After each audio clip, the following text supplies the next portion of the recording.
My name's Koba. I'm a longtime listener, and I figured that I should finally just sit down and write out my story. I live with my family on the Yakama Indian Reservation here in Washington. I've lived here all my life, and the reality is a lot different than what you might read about or see on TV. There's a lot of natural beauty here, and that's definitely true.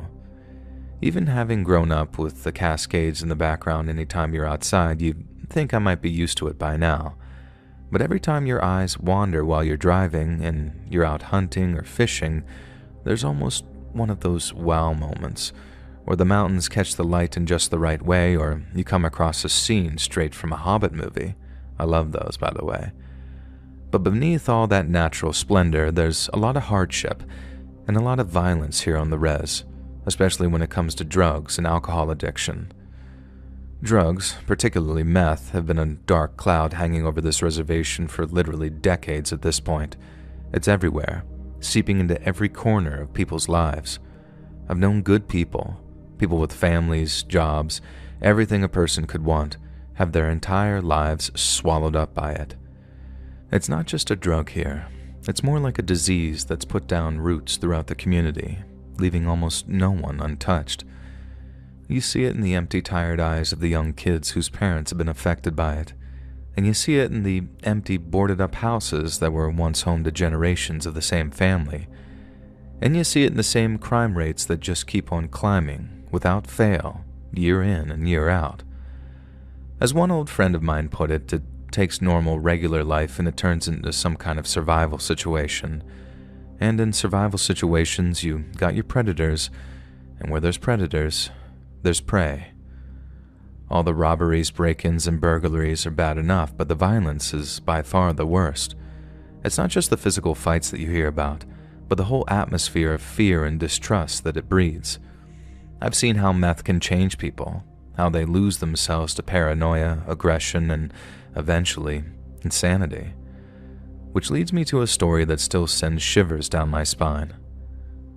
Back when I was a kid, there was this school teacher who I'll just call Mrs. L. She was one of the good ones, the kind that fills you with the hope of the future, and she taught at the local school and had a way with the kids that made learning seem like fun and not a total drag. Her classroom was a sanctuary, a place where you could forget about all the bad things going on in the outside world, and Mrs. L lived in a small but cozy-looking home near the edge of town where the houses start to thin out and the wild begins to take over. She was known for her kindness, often baking cookies for the kids or helping out at the community events, and was loved by everyone, not just her students, but the whole community. But then one night, something truly tragic and terrible happened, but also something so twisted that it's still hard for me to wrap my head around, even all these years later. There was this guy, Nash, who everyone knew was deep into meth. He'd been in and out of trouble for years, but then one day he started acting even stranger than usual. And the word was that he thought people were out to get him, that he was being spied on, or some nonsense like that. But others could see what was happening to him clear as anything else. It was the meth, rotting his mind away, and not long after he seemed to lose it completely. One night, probably after a few days of binging on crystal, Nash walked out of his house and went walking around the res all keyed up and psychotic. Everyone knew to lock their doors and to avoid all contact with him when he was acting like that, and usually speaking, he'd head straight back home once he started to come down and then stay indoors all night getting high. But what happened that night was beyond anyone's worst nightmare. In his meth-induced psychosis, Nash decided to break into the next house he came across, and the next house he came across belonged to our beloved Mrs. L. The details are pretty gruesome, something most of us can't even stomach talking about. He didn't just kill her. He ate parts of her body, driven by whatever twisted reality his meth-addled mind had constructed for him. Someone later said that he told the cops it was because he thought eating someone that pure would clean out his soul or something. I don't know how true that is, but it sure rings true, and that alone is chilling enough. The next morning when Mrs. L didn't show up for school, people went over to check on her, and what they found was a scene from a horror movie. Nash was still there, in a state of confusion and terror, not even fully understanding what he'd done. I heard he attacked the folks who showed up, thinking that they were trying to sort of set him up for something. They managed to hold him off until the cops showed up. Then Nash was taken away. But the damage was already done, and it couldn't be undone either. An innocent life had been snuffed out forever. And as you can probably imagine, news of Mrs. L's murder shook the entire reservation to its core. It wasn't just the murder itself which got to people either. It was the realization of just how deep the drug problem had sunk. For weeks afterwards, there were meetings, talks, and vigils. People were scared, angry, and desperate for change. They talked about rehab, about bringing in more resources, about how to protect our community from falling further into the abyss. But change is very slow here. The meth continues to flow, and it finds new victims every single day. In the aftermath, we've seen some changes. A new rehab center opened, funded by tribal grants and donations. And we've learned to look after each other more, to notice when someone's slipping and offer a hand before they fall too deep. There are more patrols, more community watch groups, and there's talk about bringing in educational programs to teach the youth about the dangers of drugs. We've held ceremonies, traditional healing sessions, where elders speak of our ancestors' resilience, reminding us that we're not the first to face such darkness. Every time I walk past Mrs. L's old house, now boarded up and silent, I'm reminded of what we lost and what we're fighting for. It's not just about stopping drug use, it's about reclaiming our community, our identity, and our future. The story of Mrs. L is a scar on our collective memory, but it's also a testament to our spirit and our commitment to not let the darkness define us. Mrs. L's memory lives on, not because of how horrifying her death was, but because of the light that she shone into people's lives. Because here on the Yakama Reservation, we're more than our struggles. We're a people with a rich history, a deep culture, and a fierce will to survive and thrive despite the shadows that try to consume us. Nash, on the other hand, left a very different legacy. His story isn't just a cautionary tale. It's a reminder of how drugs can strip away humanity, turn a person into a monster they never wanted to be. In living here, you learn to be cautious. You keep your eyes open not just for your own safety but for your neighbors. We're a tight-knit community, but the drugs are like a slow poison. But there's resilience too. We gather, we talk, we remember. And in our small ways, we try to rebuild what's been broken.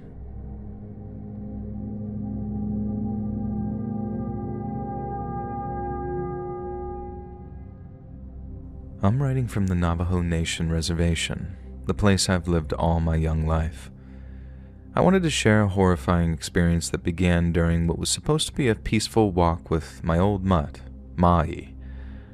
We often take this one particular route, pacing through the red rock landscapes under the shadows of buttes and mesas that have stood guard over the land for centuries. They really are beautiful. But on this particular day, we came across a river that had turned murky, unlike really anything I'd ever seen before. The water, which once mirrored the sky, was now sort of a shade of green, with an oily sheen that made me feel almost nauseous just looking at it. Mai, who was curious as always, ran down to the edge of the water and started to drink from it. I managed to pull him away just for a few seconds, but the damage was already done. And over the next few days, his behavior changed dramatically. Mahi, who was once the friendliest dog ever, began to act very strangely. He started pacing, snarling at shadows, and even snapped at me when I tried to calm him down. His eyes were wild with this sort of rage and confusion, and it was hard to tell which at any one time. Feeling overwhelmed and out of my depth, I called my friend Niz. He's an ecological expert with a PhD. And Niz has done a lot of work on the impact of industrial pollution on indigenous lands. He's the kind of guy who can walk into a forest and tell you the story of its health just by listening to the birds and observing the flora. And he spent years advocating for environmental justice for Native American communities, making him pretty much the perfect person to call in this type of crisis. Niz arrived with a very calm demeanor, bringing along his mobile equipment to analyze the immediate environment. And when we returned to that river, it was even more alarming in daylight, covered in this very oily film that seemed like it was suffocating the life out of the water. Niz took some samples and he got to work. Back at my place, his equipment revealed alarming levels of chemicals that shouldn't have been there. He explained that the chemicals could cause neurological damage, which would explain Mai's altered behavior. That night, despite all of our efforts to keep Mai calm and secure, he passed away in his sleep, and the chemicals in the water had done their damage, leading to a very peaceful end on what had become a terrifying nightmare. And losing Mai was a very terrible wake-up call, not just for me, but for our entire community. It was then that I began speaking with more people, some of which mentioned seeing suspicious activities at night near the water source. Niz and I decided to investigate. We hid near the river, and sure enough, just before midnight, a truck would come by, quiet as can be, men in these dark clothes unloading barrels, and then they began pouring substances directly into the river. Niz, with observation skills, noted down every little detail, furious at the blatant environmental crimes that were obviously happening right up close to us. And the next day, we presented these findings to the tribal council. Niz explained the scientific implications of that contamination, and the council was hesitant at first, perhaps not wanting to believe the extent of the intrusion on their land. But the strange behaviors of local animals, not just mahi, were obvious proof enough that something was very wrong. The council then called the EPA, and soon government officials were all over the land, and they confirmed what we feared. Toxic waste from some corporation had been dumped into the river, thinking no one would notice. The waste contained chemicals that could alter behavior, cause aggression, and lead to long-term health issues for the community. And the news spread pretty quickly, igniting a fire of outrage and action. The company faced fines and lawsuits and were forced to clean up the contamination. However, the process was very long, and in the meantime, we had to find alternative water sources relying on deliveries and rainwater collection. And the community started healing, setting up systems to continuously monitor our water. Niz came by more often, not just to help, but to educate our people on environmental stewardship, turning his expertise into community empowerment, and he taught us how to use traditional knowledge alongside modern science to protect our land. And we established a committee for environmental safety to watch over our natural resources. It wasn't just about water, it was about rights, our land, and the preservation of our way of life. And we learned to be vigilant, and to question things, and to look out for things, and to protect it. Now when I look at that river, it's clear again, thanks to our fight. And we fought for this, for our peace, and we'll keep fighting, because we now understand more than ever the importance of vigilance. And I'll never forget my pup, a reminder of what we lost and why we must continue that battle. Every day as I walk by where Maui used to sleep, I think about our responsibility to the land and each other. We can't let this happen again. We need to educate the young ones about our heritage and our duty to protect it. It's not just about surviving. It's about living well with respect and dignity, on our terms, and not anyone else's.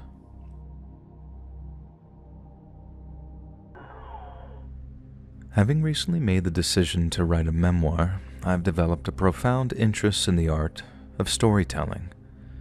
And this interest led me to your YouTube channel, and after discovering that you accept viewer submissions, I decided to send over a chapter for your perusal. It concerns events which took place on the Akwesasne Mohawk Reservation in upstate New York, back in 1981 when I was still an agent of the Federal Bureau of Investigation.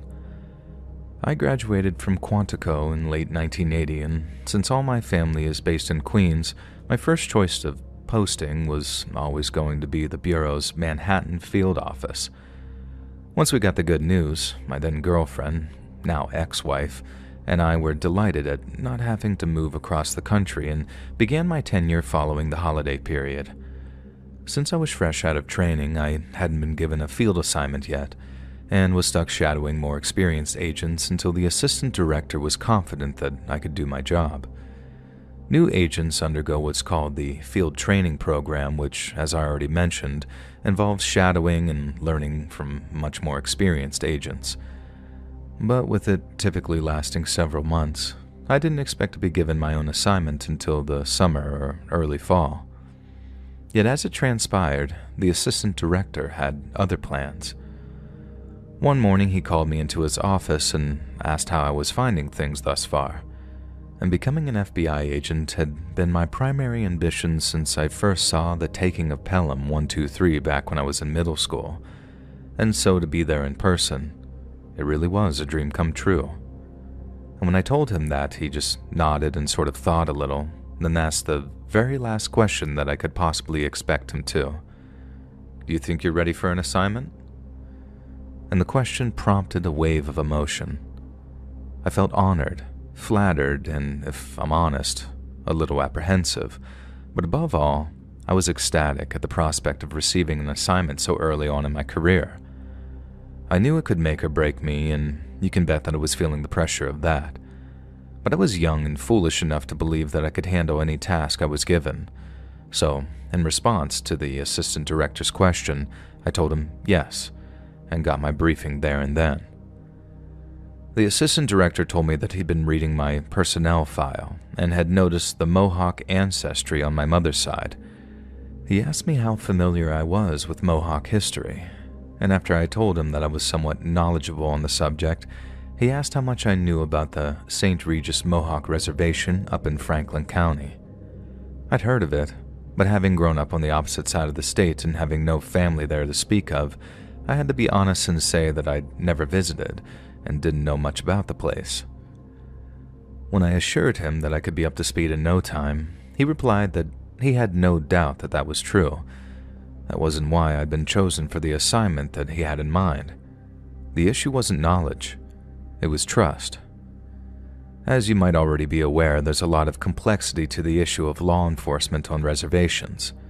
State police officers have no authority on the reservations whatsoever, meaning the job of enforcing the law comes down to tribal police forces. But every so often, when tribal police come across something a little too big for them to handle, they call in the FBI. In the case of the St. Regis Reservation, or as its denizens call it, Akwesasne, they hadn't contacted the FBI for more than 10 years, and the last time they did, it hadn't ended well. The assistant director told me that back in the late 60s, the FBI had been unable to solve a missing persons case involving a 17-year-old girl named Harper Tarbell, and the fiasco had left a very bad taste in the mouths of the Mohawk. Investigating agents concluded that Harper was a runaway, but the inhabitants of the reservation, tribal police force included, were very vocal in their belief that the girl had been abducted. They accused the FBI of not investigating the case properly, but according to the file, the geography of the St. Regis Reservation made the agents' task an extremely difficult one. You see, the St. Regis section of the reservation is in the United States, but the vast majority of the Akwesasne Mohawk territory is on the other side of the border, in Canada. That means the Canadian side of the reservation has a different police force than our side, and at least in the 60s, they made very little effort to share information, conduct joint patrols, or secure the integrity of the international border. It's probably the last part which most frustrated the two FBI agents, as it was the unofficial policy of all parties that the border remain open to anyone who called themselves a resident of the greater Akwesasne territory. But this meant that the agents had no idea whether their missing girl had run north or south, and given how often Native girls with rough home lives run away from their families, it became the Bureau's official position that Harper Tarbell was a runaway and that there was no evidence of foul play. In response, tribal police offered the agents a very sarcastic thank you and then invited them to leave the reservation at their earliest possible convenience. Once I was beginning to understand the difficulties of my potential assignment, the assistant director asked if I was sure that I wanted to take it. Before I had a chance to answer, he reassured me that I'd get all the help that I could possibly ask for when it came to the office's resources and personnel. But to use the man's own words, "You're the face of this thing, no one else." To make a good impression with the locals, they wanted to send a Mohawk, and that Mohawk was me.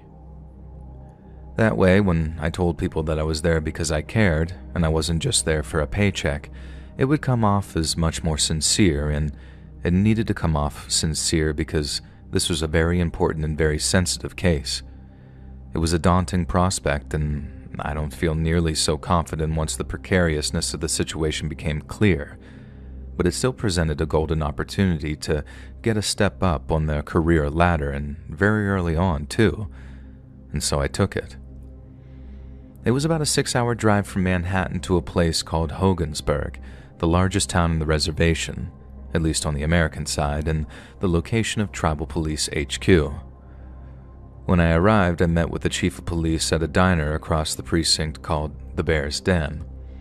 They did an amazing steak hash, which was much appreciated after that long journey, and as we ate, the chief gave me a brief introduction to the reservation and its people. He really talked the place up, and while it isn't unusual for someone to love where they're from, the chief said his praise had a purpose. He was telling me that so when I opened up that file and read what had happened there, I'd remembered that there were good, hard-working, level-headed people on that reservation that merely wanted to get to the bottom of a very grisly crime.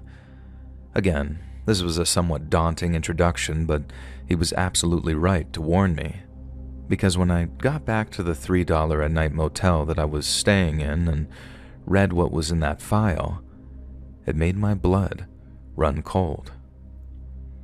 Less than a week before my arrival, one of the reservation's many farmers woke up before dawn and walked out into his fields to begin his morning work. Then, as he's feeding some of his animals, he sees a figure walking up his pathway in the early morning. It's a young girl, 11 years old to be exact, and as she's getting closer, the farmer realizes that from head to toe, she was covered in blood. Being of advanced age, the farmer said it quite literally almost scared him to death. He thought it was a spirit come to take him to the other place, and he was shaking in his boots right up until she asked him, in plain but very accented English, to help her. And the farmer rushes back inside to his house and calls 911. Then, by the time he runs back outside, the girl's lying in the dirt, drifting in and out of consciousness. And the last thing she says before she passes out for a whole 12 hours is that she came from the river, meaning she walked just over 3 miles, soaked to the bone and freezing cold, before collapsing in our farmer's pathway.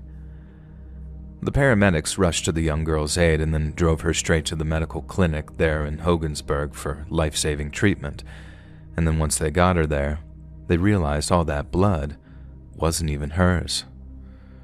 Apart from a few abrasions here and there, there was barely a scratch on her. Then after hearing that the girl mentioned the river, the tribal police enlisted the help of the reservation's paramedics in scouring the banks of the nearby St. Regis River, particularly the section nearest to our farmer's humble patch of dirt. And it didn't take long for them to find out where all that blood had come from. Out there on the riverbank, hanging in the trees, were the mutilated bodies of 5 men. All had been disemboweled, their entrails hanging 4 or 5 feet to the ground from where they'd been impaled on broken branches or nestled grotesquely among the beams. Once the tribal police had gone about analyzing the crime scene and transporting the victims' bodies for secure storage, the chief of police stopped into the medical center to talk to that girl. She was awake, and the chief tried his best to pry any information he could from her, but she was in no condition to discuss her ordeal, and she only made it through 4 or 5 questions before she suffered a complete nervous breakdown. She said her name was Sarah, that she was 11 years old and she was from Quebec City. But when the chief asked her what had happened down by the river, she started to lock up. And then, with tears welling up in her eyes, she told the chief, "It was something in the river. Something in the river killed them." And after that, she was inconsolable, and was in no fit state to be interviewed again for another couple of days. Before then, the tribal police got a preliminary analysis back from the Franklin County Coroner's Office, and the results were interesting to say the least. Each of the bodies had been heavily mutilated, so much so that the exact causes of death were impossible to determine. In each of their mouths, the coroner found a small amount of what was later determined to be ceremonial pipe tobacco. Pipe tobacco is used by many First Nations people for spiritual, cultural, and ceremonial purposes. It's used in prayer, where the smoke from pipe carries prayers to the spiritual realm, and it's also used at various coming-of-age ceremonies, or even weddings and funerals. But pipe tobacco serves another purpose, that of purification and spiritual restoration. And the significance of its presence in the victims' mouths wasn't immediately obvious, but as one of the tribal police officers told me, it was most likely there to banish the victims' restless spirits and prevent them from clinging to the land. Obviously, at that stage, the tribal police knew they had something big on their hands, but whether or not the case could be handled internally hinged on what the little girl from Quebec had to say once she was finally able to talk. They had her staying in the medical center in Hogansburg, and although she hadn't said much in the meantime, her condition spoke quite a bit. Some of the tribal police officers had this idea that maybe the whole thing was some kind of camping trip gone wrong, that maybe a group of old friends had been out canoeing on the river, and that one of them had snapped. When they got the news that the girl was showing signs of malnourishment, that kind of played into the officer's theory. The group were canoeing in the river, they got lost, ran out of food, and then snap. One of the group flies off the handle, attacks everyone, then little Sarah somehow escapes in the ensuing chaos. But once the girl was ready to talk again, she turned that whole theory on its head. The moment the chief of tribal police heard little Sarah was talking again, he rushed over to the medical center with one of his officers to take her statement. But upon their arrival, they were shocked to hear that the men that she was with were not her family, or friends of her family, or anything like that at all. At some point over the previous few weeks, she wasn't exactly sure when, Sarah had been snatched off the street in Quebec City. The men that she was with had abducted her and were in the process of transporting her someplace when the thing came out of the river and saved her.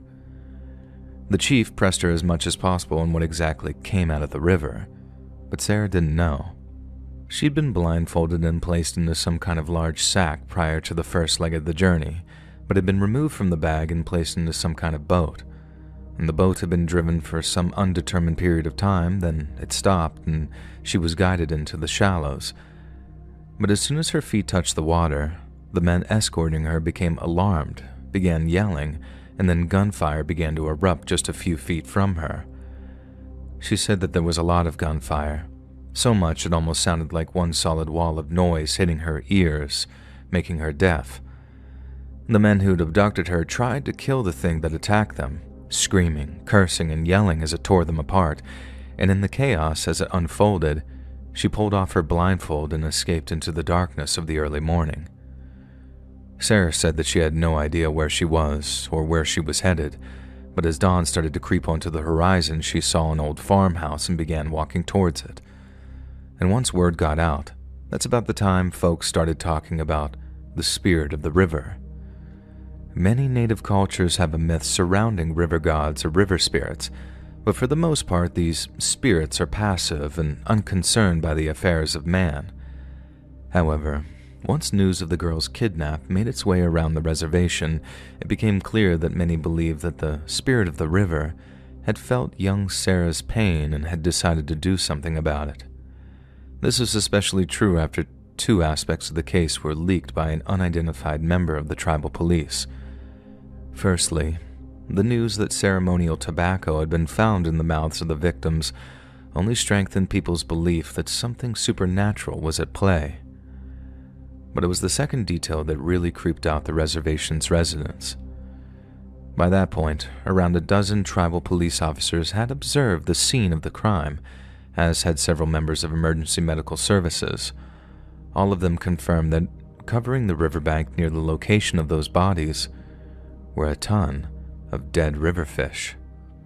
There were brown trout, walleyes, muskies, panfish, all lying there like some lifeless carpet made of shimmering scales, and just like with the ceremonial tobacco, their presence only seemed to reinforce the idea that the kidnappers were killed by the spirit of the river. But to me, the explanation seemed much more simpler. You see, my father was a Vietnam veteran, and although he hadn't talked much about what he did during the war, there was something that he once told me that I never forgot. He said the Viet Cong were master ambushers and never attacked a patrol when they expected to be attacked. They waited until what my dad called moments of transition, when his platoon was least prepared, and that's when they attacked. For example, the VC would choose to hit my dad's unit during helicopter departures, during sentry changes in the middle of the night, or perhaps their favorite, during river crossings. Whoever ambushed Sarah's abductors did so during a moment of transition, and had done so with such effectiveness that all 5 victims never stood a chance. I put this theory to the chief of police, who, to an extent, agreed with my analysis of the crime scene. There was just one problem. During the preliminary examination of the bodies, the Franklin County coroner saw no sign of entry or exit wounds on any of the bodies, meaning, if they had been ambushed, it wasn't with any kind of firearm. There were, however, plenty of indications that the men had been killed using a sharp or bladed instrument. But if that was the case, how had a group of men armed with nothing but knives managed to best a group of 5 firearm-toting people smugglers?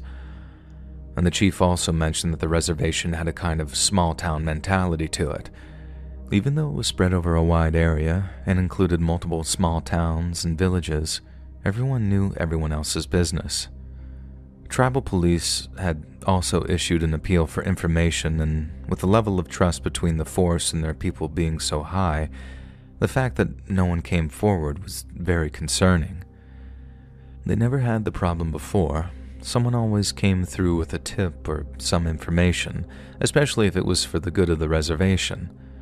Outsiders were pretty focused to exploit the place's legal loopholes, but the reservation's denizens were just as focused to keep that from happening. So the fact that no one came forward seemed to be proof that no one knew anything, which again, for a place like a reservation, was deeply troubling. And it was around here that the tribal police hit their investigative brick wall, so to speak, and after some debate, they contacted the FBI's New York field office and requested assistance. By the time I arrived, the abducted Canadian girl had been returned to her parents in Quebec City for what I can only assume was a very happy reunion. I had dinner with the chief of tribal police, took the case file back to my motel room, then the next morning, I drove over to the precinct to talk with the chief and his officers. The first thing I did, in an attempt to re-establish trust between the Bureau and the tribal police, was ask them where and how we could assist them in their investigation. I wasn't there to take over and shove them aside, like you see in almost every other police drama on television. I was there to supercharge whatever they were doing with the Bureau's deep pockets and fancy equipment. They seemed appreciative, albeit a little skeptical of the help that I had to offer them, but they were not without requests. First off, the coroner over in Franklin County was so understaffed that they couldn't give the tribe a definitive date for the completion of all 5 autopsies. Given they needed the results to advance the investigation, the first thing I could do was help expedite the autopsies. The second thing I could do was get some FBI forensics guys to look over the crime scene again, as all they'd be able to do thus far was look it over with the naked eye. Don't get me wrong, they'd done a real good job with what little they had, but they needed divers for the river, and they needed someone to figure out who the hell their victims actually were, which would involve setting up a direct line of communication with the police up in Quebec and Ontario. It was a lot of work, but I had the backing of the Bureau, and within days, I was able to deliver the first result.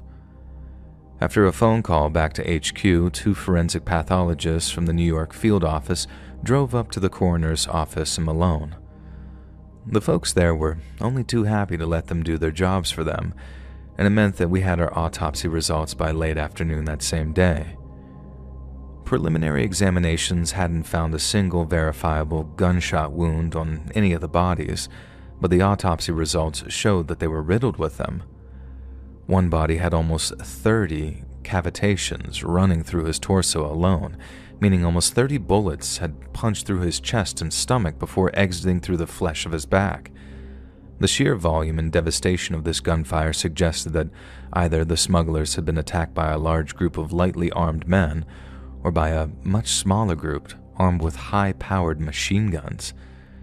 To the tribal police, both explanations proved hard to swallow. They couldn't believe a large group of armed men had been running around the reservation without word getting back to them, and when it came to heavy machine guns, no one on the reservation had that kind of firepower. Then, when the forensic analysis of the scene came in, it only sort of deepened the mystery. And so, remember all those dead fish that had creeped everyone out so much? The ceremonial pipe tobacco in the victims' mouths were one thing, but how did we expect to explain all those dead fish lining the shore? Well, the mystery of all those dead fish was solved in tandem with the mystery of where the smuggler's boat had gotten to. It was at the bottom of the river, complete with a few sacks stuffed with bullet-punctured bags of Afghan heroin.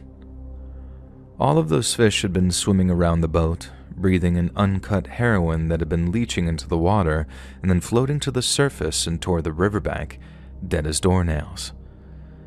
But what investigators couldn't understand was why there was a single 7.92 by 57 Mauser shell casing, a rare old pattern bullet first introduced prior to World War I, lying among a sea of 9mm and .45. The discovery of the heroin raised the question if the murders were committed by a rival group, or if the incident itself was some kind of drug deal gone wrong.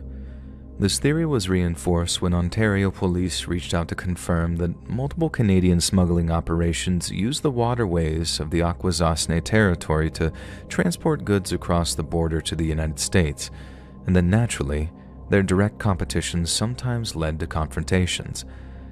But there was something about the presence of the pipe tobacco in their mouths that made me think that there was much more to it than that. Some of the tribal police suggested it could have been placed there to throw investigators off the scent and make them focus on the local Mohawk rather than on the international smuggling outfits. I could understand making an example of them by mutilating the bodies, but why go to the trouble of procuring ceremonial tobacco, and why bother to place it in such an exact spot as opposed to tossing a handful of it over the bodies once they'd been cut up and hung? No, to me it was no decoy or distraction. It had been done with intent and forethought, meaning the killers were on the reservation.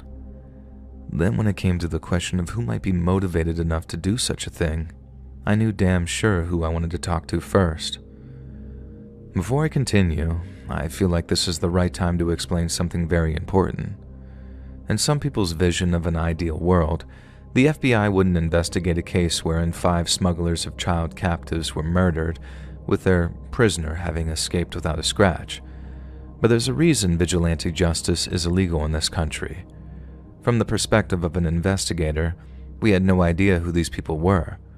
Sure, a few of them could have been people smugglers, but all of them?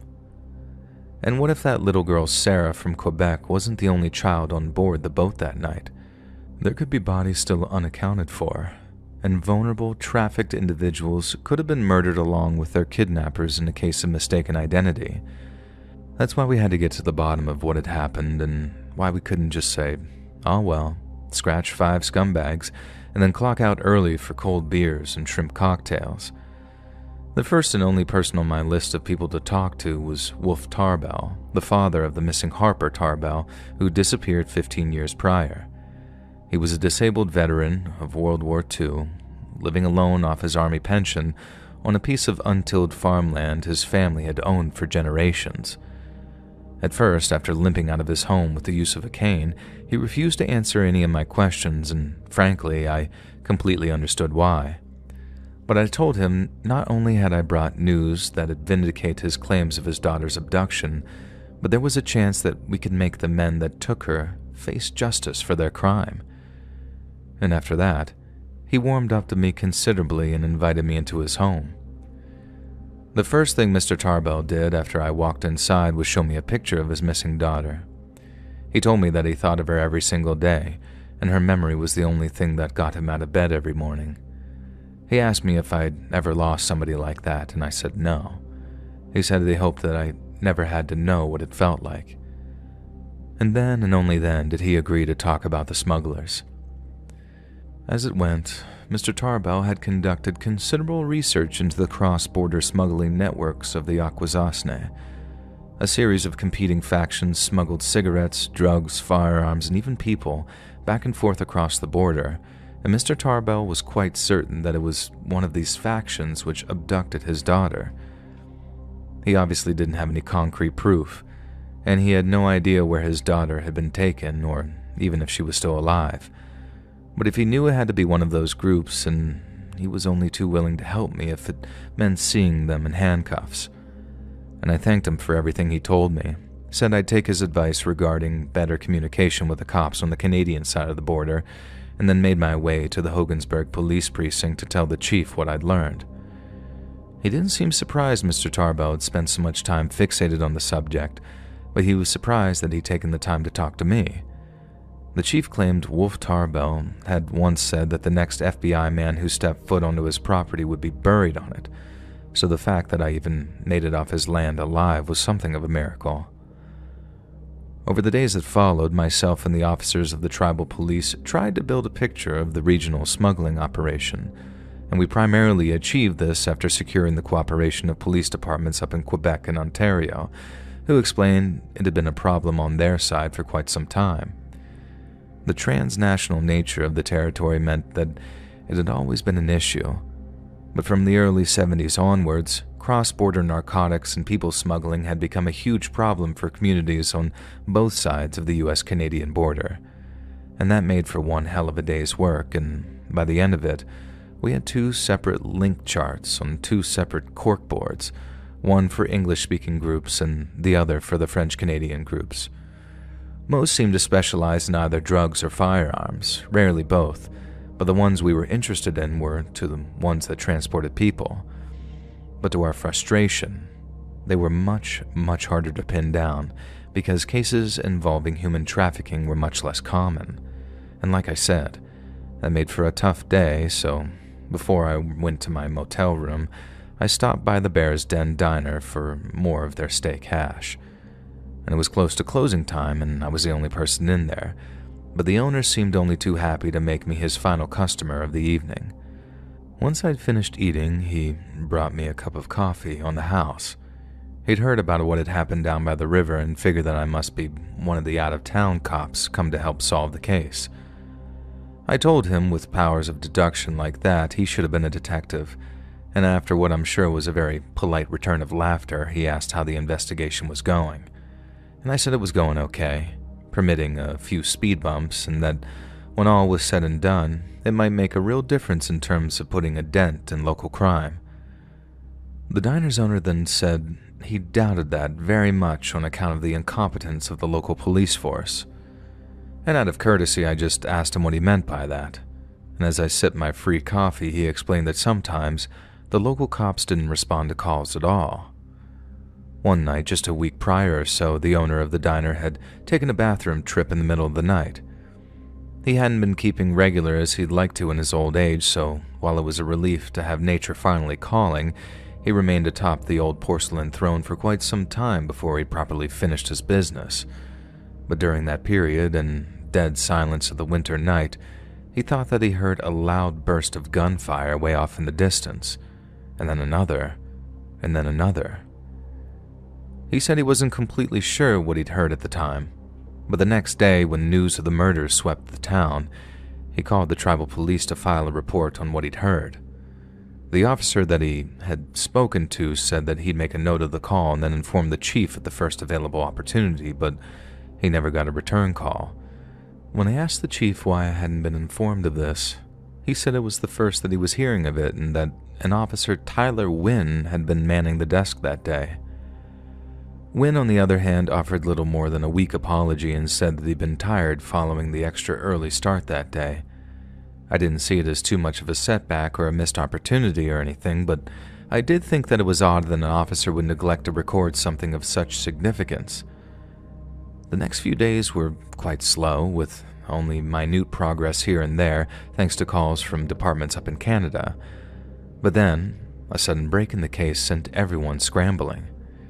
We got a call from an antique firearms dealer over in New Hampshire who, having heard the press release we put out regarding the automatic weapons used in the Riverside murders, had reached out to the FBI to report an unusual sale. His antique dealership specialized in weaponry and equipment from World War II, and while he made a few bucks here and there from antique weapon sales, he made a lot of money selling what you might call historical ammunition, or stuff they don't make anymore. About 3 or 4 months before the murders, he gets a phone order for an entire case of 7.92 by 57 Mauser ammo, and not blank rounds either, live ones.